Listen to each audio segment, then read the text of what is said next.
আসসালামু আলাইকুম ওয়া বারাকাতুহু। কেমন আছেন বন্ধুরা? আশা করি আল্লাহর রহমতে সবাই ভালো আছেন। আমিও আলহামদুলিল্লাহ বেশ ভালো আছি। তো প্রতিদিনের মতো আবারও আপনাদের মাঝে চলে আসলাম নতুন আরেকটি ভিডিও নিয়ে। তো বন্ধুরা, আজকে আমি ভিডিওতে বেগুন তরকারি রান্না করব নলা মাছ দিয়ে। তো আজকে বেগুনগুলো লাল বেগুন, লম্বা বেগুন, কালো আছে, বেগুনি আছে, অনেক পদ্ধতি আছে। তো আজকে আমি লাল বেগুন মাছ দিয়ে রান্না করব। তো এই বেগুনগুলো বাজারে নতুন উঠেছে, তো আমার কাছে অনেকে ভালো লেগেছে। তো বেগুনগুলো দেখতে অনেক সুন্দর লেগেছিল, মাশাল্লাহ খেতে অনেক ভালো হয়েছিল। মাশাল্লাহ বেগুনগুলো খুবই মজা। তো এই লাল বেগুন আমি কোনো সময় বাজারে দেখিনি। তো আমাদের এখানে বেগুন হয় বেগুনি কালার, সাদা, সবুজ, এই ধরনের কালার হয়, কিন্তু লাল বেগুন আমি দেখিনি। কি বাজারে প্রথমে উঠেছে, তো আমি লাল বেগুনগুলো কিনে নিয়েছি। তো ভাবলাম রান্না করি, আপনাদের মাঝে শেয়ার করি। তো লম্বা বেগুনিতে সাইজে একটু ছোট। তো মাশাল্লাহ বেগুনগুলো অনেক ফ্রেশ ছিল। তো বন্ধুরা, তো আমি বেগুনগুলোর সাথে আমি 4-5টা আলু দিব।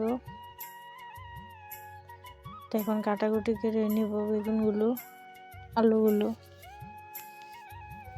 এই তো বন্ধুরা, কাটাকুটি করে নিয়েছি, ভালো করে ধুয়ে পরিষ্কার করে নিয়েছি।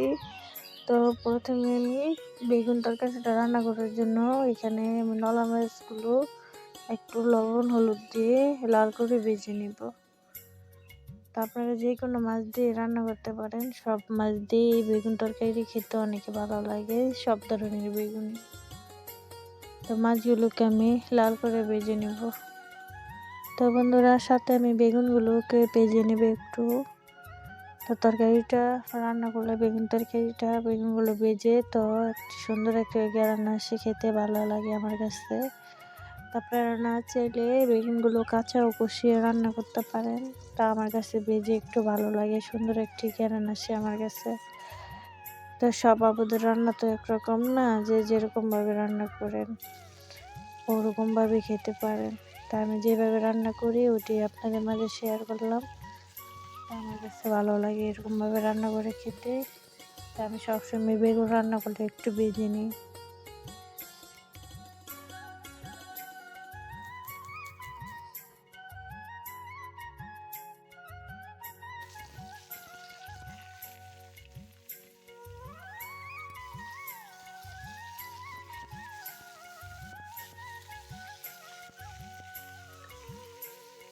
এই তো বন্ধুরা, মাছ ভাজাগুলো হয়ে গেছে। এবার আমি একই কড়াইয়ের মধ্যে বেগুনগুলোকে ভেজে নিব।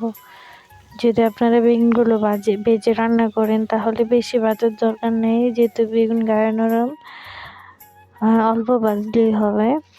তো বেগুনগুলো ভাজা হলে আমি বেগুন তরকারিটাকে অন্য একটি হাঁড়ির মধ্যে তরকারিটা রান্না করে নিব। এই তো বন্ধুরা, বেগুনগুলো ভালো করে ভেজে আমি নামিয়ে নিয়ে এসেছি। তো এবারে বেগুন তরকারিটা রান্না করার জন্য হাঁড়ি বসিয়ে দিয়েছি। তো হাঁড়ির মধ্যে তেলও দিয়েছি পরিমাণ মতো।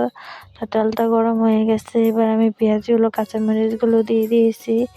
তো একটু পেঁয়াজগুলো বাদামি কালার হলে আমি আদা রসুন দিয়ে একটু নেড়ে চেড়ে তারপরে একটু হলুদের গুঁড়ো, মরিচের গুঁড়ো আর পরিমাণ মতো লবণ আর সাথে পানি দিয়ে ভালো করে মশলাটাকে আমি কষিয়ে নেব। তারপর মশলাটা কষানো হলে আলুগুলো দিয়ে একটু পানি দিয়ে কষিয়ে নেব। তো বন্ধুরা, বেগুনগুলো যেহেতু আমি ভেজেছি, আলুর সাথে বেগুনগুলো কষাবো না। আপনারা যদি বেগুন ভেজে রান্না করেন তো বেগুনটা আলুর সাথে কষাবেন না, তো কষালে বেগুনগুলো ক্ষয়ে যাবে রান্না করার পর। এমনিতে বেগুনগুলো গায়ে নরম। তো আলুগুলো ভালো করে কষিয়ে নেওয়ার পরে তারপর পানি দেওয়ার আগে বেগুনগুলো দিয়ে একটু মশলার সাথে মিক্স করে তারপরে পরিমাণ মতো পানি দিয়ে তারপরে মাছগুলো দিয়ে তারপরে তরকারিটাকে ভালো করে ঢাকনা দিয়ে আমি রান্না করে নিব।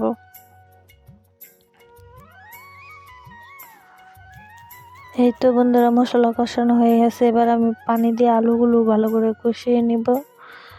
তো বন্ধুরা, যারা যারা ভিডিওর মধ্যে আছেন, যদি ভিডিও দেখতে দেখতে যদি লাইক দিতে ভুলে যান, অবশ্যই একটা লাইক দিয়ে যাবেন প্লিজ।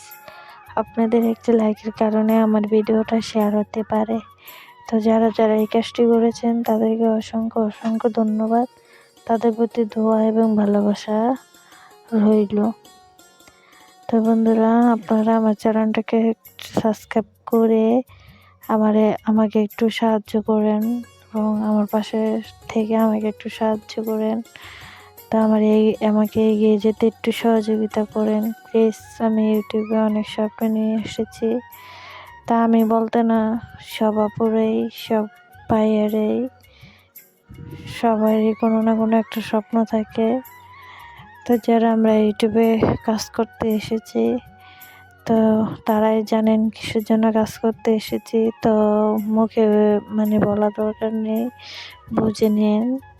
তো সবাই সবাইকে একটু হেল্প করেন, সহযোগিতা করেন, দেখবেন সবাই এগিয়ে যাব, তাই না? তো সবাই সবার পাশে থাকবেন। এই তো বন্ধুরা, আলুগুলো ভালো করে কষিয়ে নিয়ে তারপরে বেগুনগুলোকে দিয়ে ভালো করে মিশিয়ে মশলার সাথে পরিমাণ মতো পানি দিয়ে দিয়েছি, জলের পানি। তো এখন আমি মাছগুলোকে দিয়ে ঢাকনা দিয়ে ভালো করে রান্না করে নিব।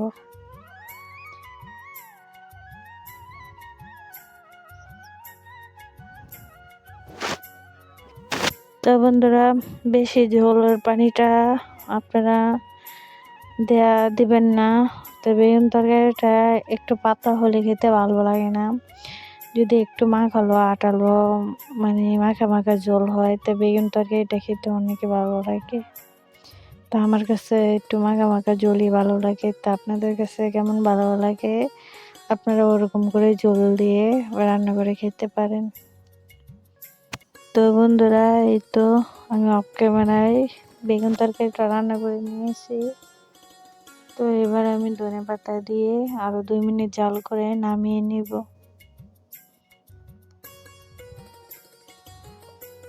তো বন্ধুরা, শীত তো চলে যাইতেছে, তাই না? তো আবার এই গরমের দিন এসে পড়তেছে। তো গরমের দিনটা আমার কাছে অশান্তির মনে হয়।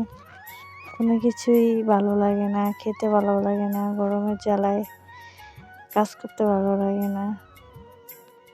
তো এই 6 মাস ভালোই আরামে কাটিয়েছিলাম, যদি শীতও লাগে। তা আপনাদের গরম না শীত ভালো লাগে, কোনটা ভালো লাগে অবশ্যই কমেন্টের মধ্যে জানাবেন। আমার কাছে তো শীতটাই অনেক ভালো লাগে বেশি। এই তো বন্ধুরা, আমি বেগুনের তরকারিটা পরিবেশন করে নিয়েছি। দেখুন বন্ধুরা, কালারটা কত সুন্দর এসেছে, মাশাআল্লাহ মাশাআল্লাহ, খেতে অনেক ভালো হয়েছিল। তা আপনাদের এলাকায় লাল বেগুন বিক্রি করে কিনা আমি জানি না, যদি বিক্রি করে তা আপনারা অবশ্যই রান্না করে খেয়ে দেখতে পারেন। শুধু লাল বেগুন না, সব ধরনের বেগুনই এভাবে একটু ভেজে রান্না করে খেয়ে দেখতে পারেন, খুবই মজা লাগবে, খুবই ভালো লাগবে। অল্প অল্প মশলায় সুন্দরভাবে রান্না করা যায়, যদি রান্না করতে পারেন খেতে অনেক ভালো লাগবে। তো আজ এ পর্যন্তই। সবাই ভালো থাকবেন, সবাই সুস্থ থাকবেন, সবাই সবার জন্য দোয়া করবেন। আসসালামু আলাইকুম ওয়া রাহমাতুল্লাহি ওয়া বারাকাতুহু। আল্লাহ হাফেজ বন্ধুরা।